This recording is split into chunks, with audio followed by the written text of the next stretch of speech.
Good afternoon, Sean Hewitt here from the Trusted Business Community Association, and welcome to the big interview on YouTube. I'm joined by Laura Berrill of Laura Berrill PR, and Laura's got comes to us as a premier partner. Recently joined the association following 25 years of experience in journalism. Firstly, for newspaper journalism, starting with local papers, then moving into the nationals, as well as obviously spending time as a journalist in far off shores such as Sydney, Australia, but has also come back to the UK. I'm glad she did. So she's back here with us. And Laura, welcome to the big interview Thank you. for the Trusted Business Community Association. Thank you for having me, Sean. So Laura, 25 years. I bet you've got some stories to tell, but we're going to have to obviously keep it fairly short because we haven't got a lot of time on the big interview. So if you can wrap up 25 years of wonderful experience that you've done, and give us a little bit of a backstory of how how you've got here today. So if you take it up to that point, then we can then look at the here and now in a little while. 25 years wrapped up in about 5 minutes. If you can do that, that'd be awesome. Blimey. Well, I studied politics, French, and economics at university. Um, and I was only 20 when I graduated.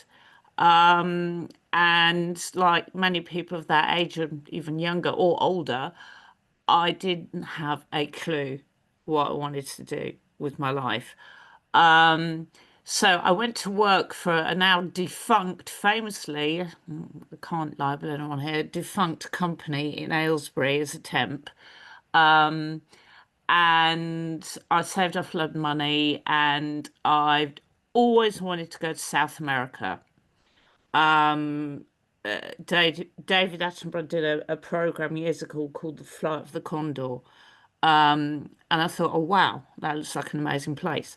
So I saved up money and I went over to South America and I traveled around South America. And while I was there, I met a couple of journalists. One worked for the BBC and one worked for the Press Association. And I thought, oh, well, that sounds like a really interesting job. So came back home, thought, better get a job. And I managed to get a graduate apprenticeship with EMAP, which was at the Peterborough Evening Telegraph at the time. So I did all the training, defamation, libel. I had to learn 100 words a minute shorthand, which everybody bloody hated. But I tell you what, it's a really useful skill to have once you've got it, and I still use it every day. Um, so I did my training. I worked on local newspapers, which is the best grounding you can ever get, because you actually have to write about everything, Mm. absolutely everything. I did a lot of court reporting. I did a lot of criminal stuff, police, inquests, all that kind of is fascinating. But I always joke about, oh yeah, cats up trees to first degree murder. I've done a lot. And I absolutely loved the variety of what I was doing because every single day was different. Mm. You'd get a story come in which was like, whoa, what's this all about? You meet loads of different people. You talk to so many different kinds of people. Um, and I learnt essentially what a story is and what the press is interested in. So then I actually went off to Australia, and I worked in Sydney for a year as a journalist. And I, as we mentioned before, sold ice cream in the evenings to save money. And I did a lot of travel. I did some travel writing. Um, when I came back to the UK, and even though I had great time in Australia, it's way too hot for me. I mean, it was way too hot. It was just like I was sweating. Whereabouts was you in Australia? Well, I was living in Sydney, but I did travel all over the country. Huge place, absolutely huge. I mean, it was brilliant. I mean, I've snorkeled off the Barrier Reef. I've done all of that. Um, but I came back, and at the time, the whole big .com thing was starting to kick off. So the tech scene. I'm not a techie. I did a course in a bit of technology, that kind of thing, kind of getting up to speed with how it all works, even though it's changed hugely, obviously, over the last 20 odd years. Um, and I ended up getting a job writing for a national technology magazine. And then I was promoted to news editor, so I ran a team of reporters. Learned again on the job, but as my background in local newspapers, you research your subject, you get to know it, and you know what that story is. We all got made redundant, got taken over by another publisher.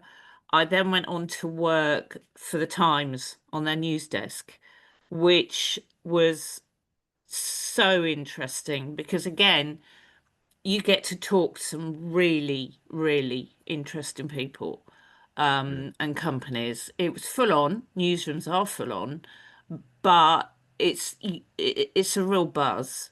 Like I say, every day is completely different. Um, and then I got headhunted into working for a startup PR technology company. And again, I learned on the job. I'm not trained in PR, I'm trained in journalism. Um, and I did that. Then I took time out to have a family. Yeah. And then back in the day when we're all doing, networking again, I did lots of networking.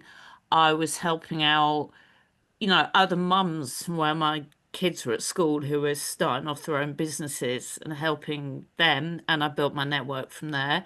And I've worked for loads of different companies over the years. I mean, Yeah. I'm not a specialist in particularly anything apart from, I would say, tech, because that's kind of what happened along the way. And Yeah. then after that, I went kind of back into the corporate world, and I worked for some big PR agencies in the Awesome. UK, but covering, companies based all over the world, Yeah. basically. So Um, although you're not although you would say you're not, you know, you're you've not necessarily got one pigeonhole that you sit in. You've got the variety of the experience yes, that you've had behind you. yeah, Um, and that's obviously given you a lot of, I suppose, tools to your toolbox, really, of what you can now offer yeah, to those that you wish to serve. yeah, So if let's bring up it forward and see where you are now. So Laura Berrill PR, obviously journalism is something that you can help people with. Their yeah, public relations, getting their name, getting their message out there. yeah. I'd like to ask a question of you before we move on to talking about where you are now. What is it that gets sells a good story to the press? What is it? What is there a particular? Is it content? What is it? Is it something that these newspapers look for in a story? Is it because I don't suppose I should imagine everyone's got a story, but most of them Yeah. don't hit the press, do they? So No. what is it that really grabs that that newspaper and says, yeah, we're running with that story? The main thing is you have to stand out, Mm, and you have to stand out for good, well, I think good reasons, for substantiated reasons. yeah, So you have to have the story behind what you do. yeah, So it could be the person, it could be their lived experience, yeah, it could be the reason why you set up what you do, or do what you do. Um, and you have to get to the point. yeah, Um, Journalists receive, because I'm a former editor of technology magazine as well, an AI magazine. I've been on the receiving end of lots of inquiries from PR people, yeah, and you get a lot of what I would call white noise. Right. Good shout. Yeah, like that. Yeah. Like that. I mean, everybody wants to sell their business, Yeah, yeah, of course. in different ways, of course, but you have to get to the point. Yeah, You yeah, have to make the point. Why should this journalist use your story? yeah, I mean, there is no point writing 3 pages of how wonderful you are. yeah, yeah. There No, is it no just point. falls on deaf ears, doesn't it? That's the It thing. does. Yeah. And literally, journalists do not have time. No. The other thing I also learned was how to manage expectations Right. because as business owners, we all think, we're the dogs. Yes. And that's It's great. That's great, yeah, but prove it. yeah, Prove it and back it up. yeah, Give the reasons for this, give some testimonials, give some results, give some stats yeah, of how you've made a difference. yeah. Um, and the other thing that I do particularly specialize in is the actual media relations side of things. So Right. pitching to the media. Yeah, Instead of saying, please open the attachment that I've written about blah, blah, blah, just stick it in the body of the email. yeah, And it's right. Are you interested in talking about bam, bam, bam? yeah, If so, yeah, I'm happy to answer questions. I'm happy to talk about this. yeah, If not, they probably won't get back to you, or, yeah, they might and they'll say, yeah, but we need this. yeah, yeah. Um, the advantage I've got is I'm fortunate that I have a lot of contacts. So I will get genuine feedback from Mm, people. yeah. Even if they turn and say, actually, Laura, that was a load of rubbish. Yeah. At least Not you really know, interested. Yeah. you And know, you can then plan, I suppose you can then, advise, guide those that have asked you to get that in, get it out there to people that yeah, you know. Um, but you'd probably be able to have a look over it yourself before they've even got it that far and go, you might want to tweak this a bit because I don't see that. exactly. Yeah, exactly. So you're Exactly. you're I'm not almost that saying, I'm not advisory saying, capacity, aren't you? yeah, I'm not saying I'm going to send out a load of rubbish, but what I've Yeah, learned from over the years is that clients don't know a lot of the time how the press actually works, and why should they? yeah, yeah, exactly. Yeah, no, I very learned true. that the hard way Yeah, because I being in the just thick of it. assumed, Yeah, and they would just go, "Oh, yeah, but we want to talk about this." And I'm like, "Well, I don't really think that's going to stick." "Oh no, we definitely want to talk about that." yeah, And sometimes they listen and sometimes they don't. yeah, So I'm here to advise people as well yeah. Cool. and give them honest feedback Yeah, of what could potentially work and what you should be talking about, and more especially what you shouldn't be talking about. yeah. Which we're touching, I suppose, a little bit on the what you're now doing for those that you serve, because obviously the things that we're talking about here are things that you can help others with in the here and now, the present and the future. Yeah. Um, so Laura, tell us a little bit about the, you know, Laura Berrill PR. Now it's open, it's running. What is it that you, apart from what we just spoke about, what is it that you're looking at giving to the world who you're looking to serve? So is it business? Is it, what is the areas that you're looking to get involved in, and how you can help those that where you are involved get seen, get your message clear, and get publicized? Yeah, I mean, what I'd like to do after, doing the whole corporate thing and the whole, commuting thing that we've probably a lot of us done in our Yeah, lives.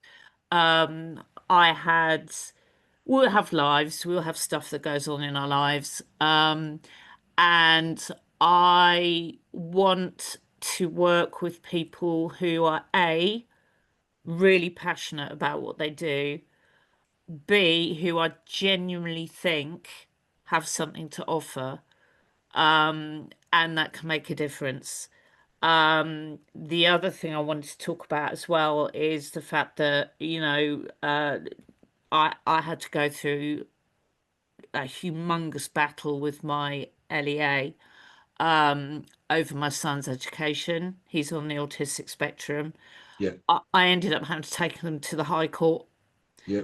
I won a judicial review. And off the back of that, I am now helping other families who are going through the same process as well.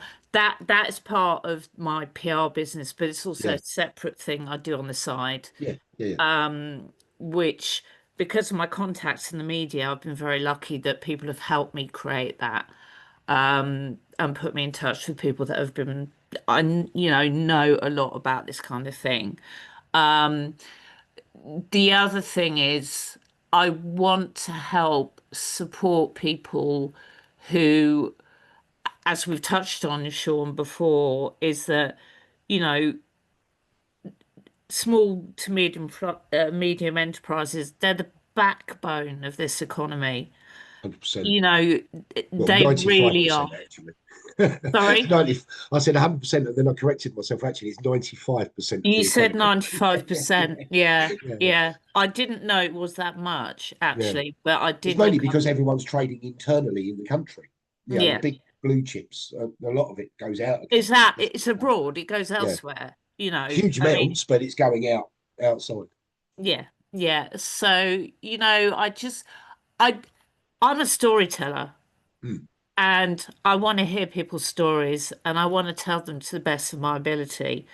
And I want to get their voices heard. And it's not just to make people millions of quid. That's not what it's about. It's about supporting real, honest, genuine businesses that can make a difference to people's lives. Because at the end of the day, a newspaper or a website will only get readers or people who want to buy their publications Yeah.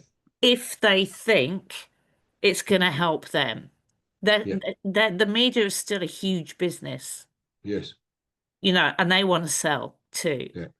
Um, so it's what is in it for that person. Why should I go out and buy, I don't know, whatever newspaper or magazine, or why should I subscribe to this? Why? Mm. Because at the end of the day, it needs to help you do what you do and give you outreach which is credible, because the difference between getting what is called earned media, Mm. which is getting your story published, Yeah. or getting an interview. I mean, I've had people on Times Radio, I've had them on GB News, or I've had them on London Live, various other places. I've had them in the Nationals.